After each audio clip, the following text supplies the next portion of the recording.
Hello everyone, this is Mary Ann and I'm back with another video. In this video, I would like to talk to you about a few of the things that you need to consider when you are designing your own planner pages.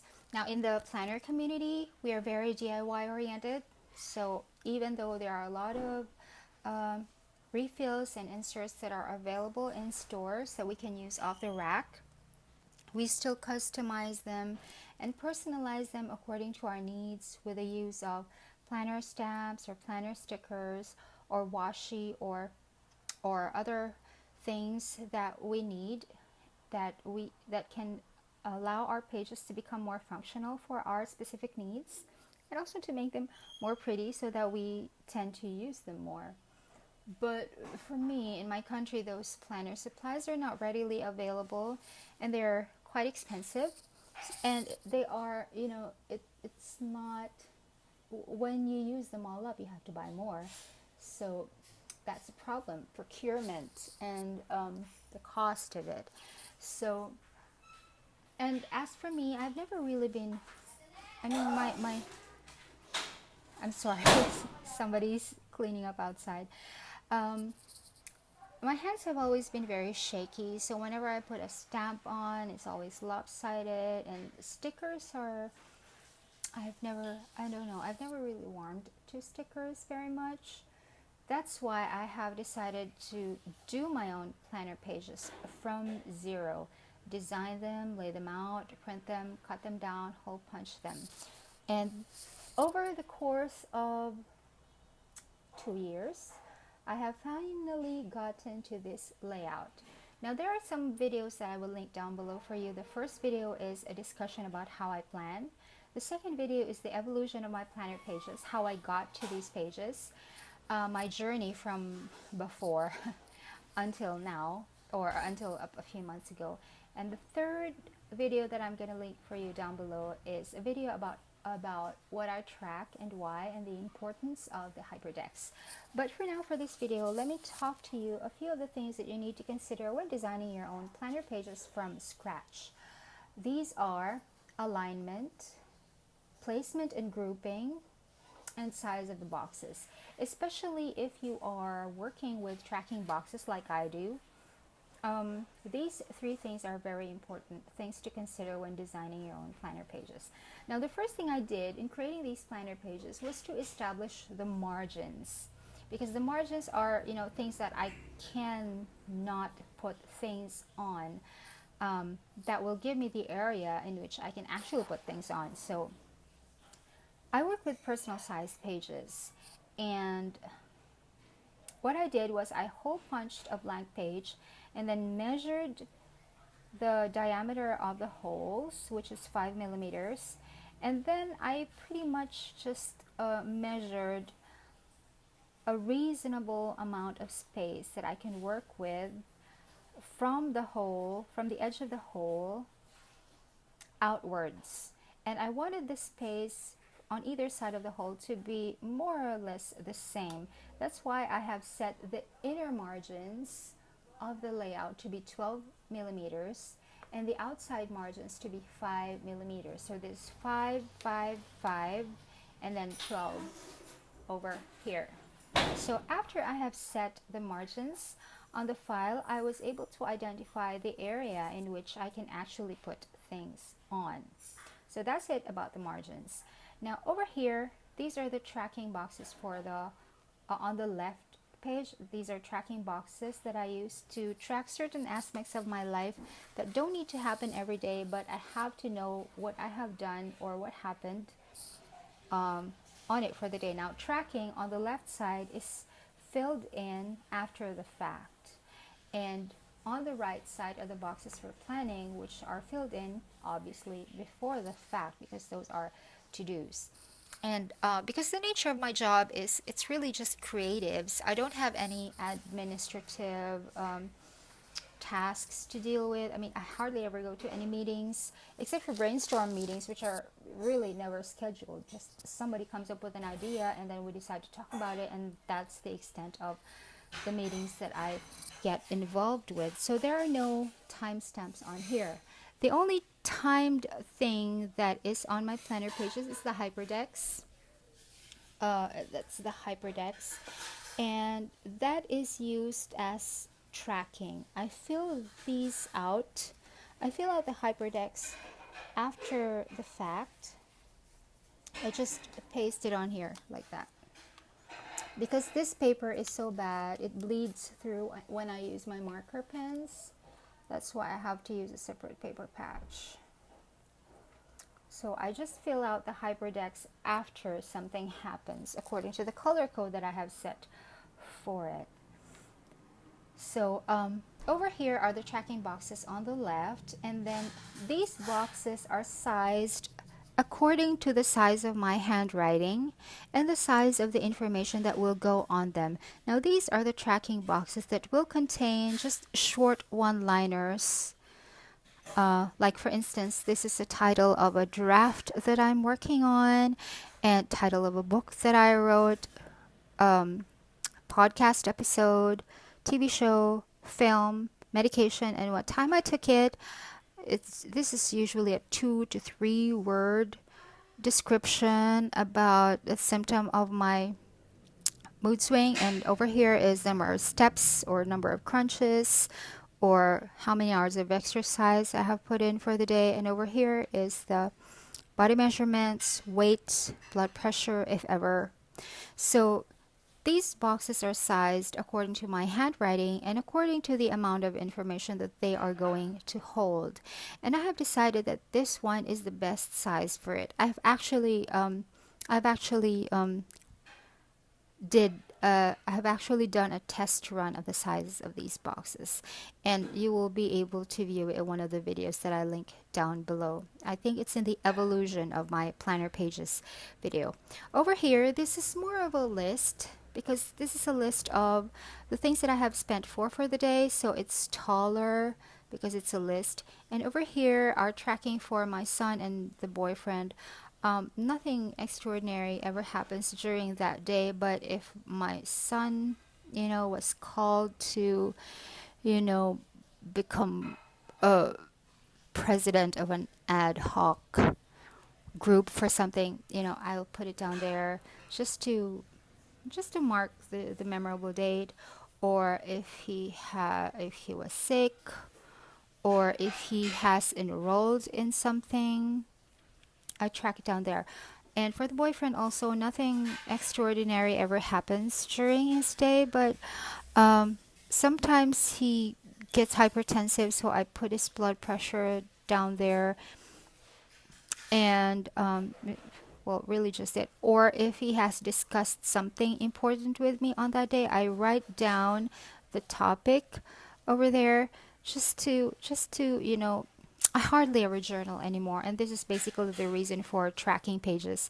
I have no time to journal anymore. I used to journal a lot about what happened during my day, but now there's hardly ever any time to do that. Now I still journal, but I only journal about when an idea strikes me, and when I have to, talk to myself about it, figure out how to execute that idea. That's what I journal about. I no longer have time to journal about my day. That's why I just track it.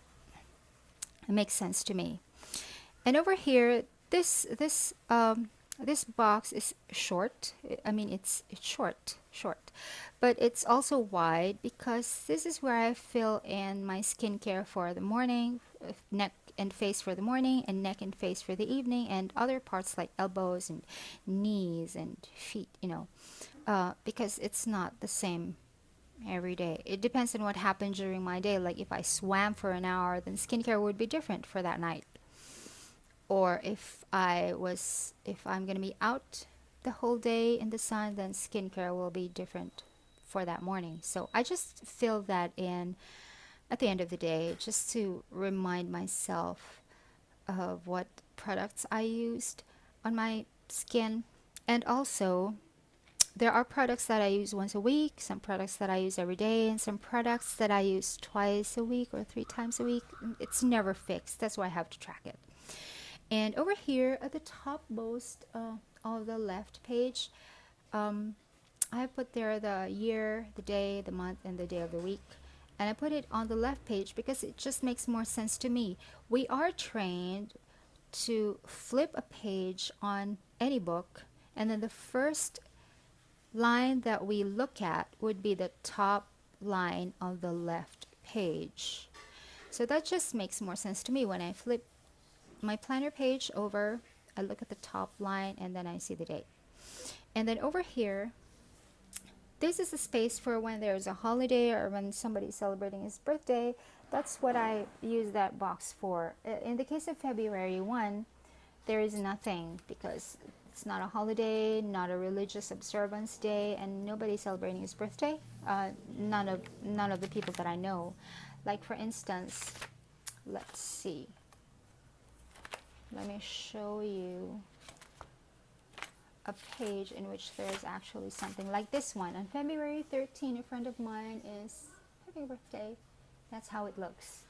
In the case of days in which there are two things, like a holiday and the birthday of two people celebrating their birthdays at the same time, I still put everything on there.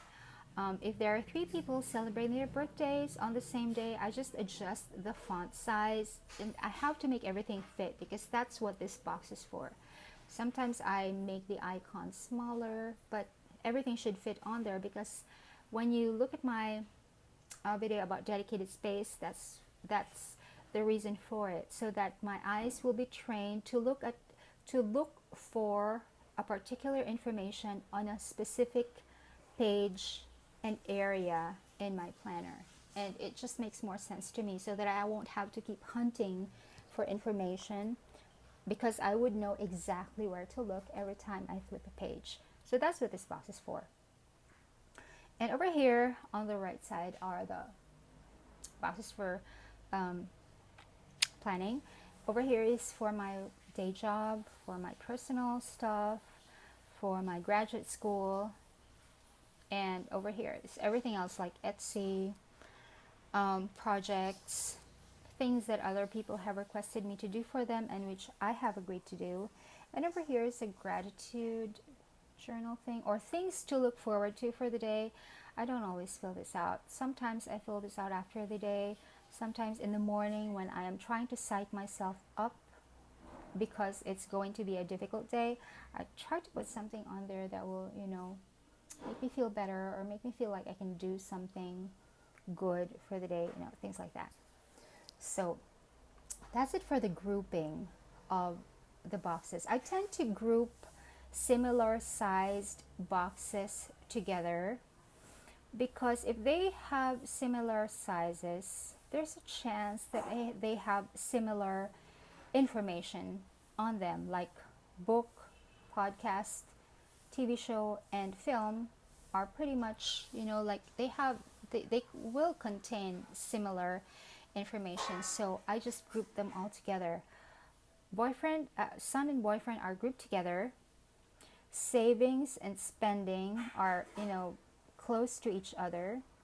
Habits are close to each other. And over here is something decorative. I don't really need this box for anything, but there is space for it. So for the meantime, I have put something decorative on there. It's a little smiling blue ghost with a pile of books and a red apple on top, because this is to remind me that I have to work really hard for my graduate degree, and my thesis is Ghosts in Literature as Archetypes of Human Guilt, which is brought about by a post-colonial religion. So that's just what it says. I'm sorry, it's kind of long.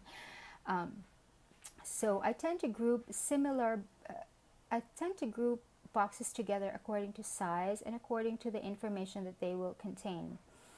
The Hyperdex is closer to the date, and the date is right beside the birthday and holidays box because it just makes sense for me to group the three of them together. Oh, by the way, I have a pair of legs here because I'm currently under treatment for varicose veins.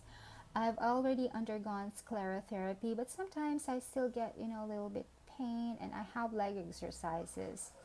And I have to track there if there was pain or if there is not pain. If there is pain, I just say pain. If there is no pain, there is nothing on there. So that's what stir up like this before. And so that's it. The grouping of the boxes is according to size and according to the information that they will contain. And as for the proportion of the boxes, I have actually set a grid on InDesign for these pages. The grid of the pages in InDesign is, I have set 6 columns for all pages and 11 rows. So it's 6 by 11. There are 6 columns here and 11 rows. Now, as you can see, this one is 1 column wide. This one is 1 column wide. This is 2 columns wide. This is 2 columns wide. If you measure the width of these 2 boxes together, it's 20 millimeters. And if you measure this, it's also 25 millimeters. And if you measure this other box, it's also 25 millimeters, and this one is also 25 millimeters. This one, these 2 boxes are half the width of these other boxes over here, because I have set the grid in InDesign to have 6 columns. So this is 2 columns wide, 2 columns wide, 1 column wide, and 1 column wide. And as for the height of the boxes, they are dictated by the rows that I set, and I have set, like 11. So this one, the height of this is 1 row, 1 row, 1, 1, 1, 1, 1, and 2 rows over here, because this is the decorative motif that I use for my planner pages, and I just want it to be a little bigger, for emphasis, and just so I can have something pretty on my planner pages. Over here, this is 4 rows tall and 4 columns wide. That's for the Hyperdex because it's a circle. And sometimes I need the space around it to, write a little something down. Just a notation on where I actually went or what I was doing. Like for instance, on this day, we were at Buffet 101 with my girlfriends. Sometimes I write things down there. And then over here, these boxes are actually 3 columns wide. 3 columns wide. Because 1 column is 12 millimeters wide, and 12 times 3 is 36. Now if you measure the width of these, it would have to be 30. Yeah, no, let's check that. Yeah, it should be like 12 times 3 is 36, right? But there is a 1 millimeter gap between boxes, so I will have to add 2 more, 36, 37, 38 plus 2. So that will be 38. And the width of these boxes will be 38. Exactly. So there's a lot of math in design, but don't worry, it's really just simple arithmetic. You just have to know how to divide and multiply and add numbers. It's not very complicated. As for the height of the columns, the height of the boxes on this page, they're also dependent on the rows that I have set. Like this box would be the height of 1, 2, 3, 4, 5, 6 rows. The height of this box would be equivalent to 4 rows on here, and this is 1 row tall. And over here we have a box that is 5 rows tall. So really that's it. I'm sure you get the logic. And if you measure, if you take a ruler and check the alignment of all the boxes, you will see that everything is aligned across the pages. everything is aligned, because they should be aligned, because if they are not aligned, I'm going to kill myself. There, that's it for the alignment. And over here I have, if you can notice, these are very, very faint lines. These are for when I put on my side reminder tabs on here, and you will see this in the video about how I plan. These are side reminder tabs, and I have set these lines over here as guides for where I'm going to paste the tabs, because I don't want to have to debate with myself on the placement of those tabs whenever I put one on. That's why I have placed guides, so that every tab will be placed correctly without, having to measure each time.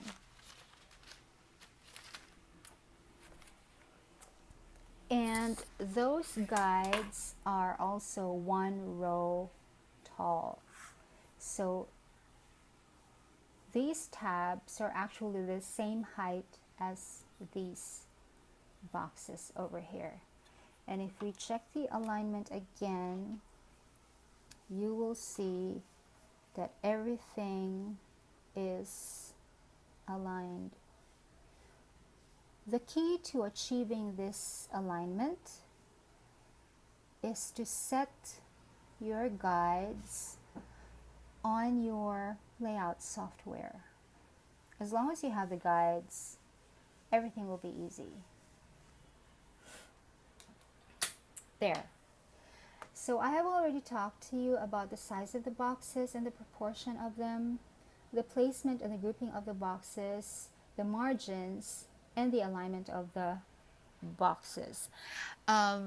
Those are really just technical things that you need to consider so that your planner pages will be, pleasing to the eye and also easier to work with, because you have decided, you have thought about the most functional way of placing and sizing your boxes, your tracking boxes. There are rules of design, of course. You can study them all, and of course you can break them all. If you think that you don't have to follow the rules, and you can achieve more if you don't follow the rules, you're free to break all of the rules of design. But it's good for you to also study them so that you will know what you are breaking. And before you actually break something, you have to have the experience of following them so that you will know why you should break them. So that's just my little tip for you. So I hope you were able to get some ideas from this video. I hope I was able to help you out when you're thinking about designing your own planner pages. Remember, don't be afraid. Everything can be learned. If I'm able to learn it, so can you. So that's it for now. Thank you so much for watching. Until next time. Bye.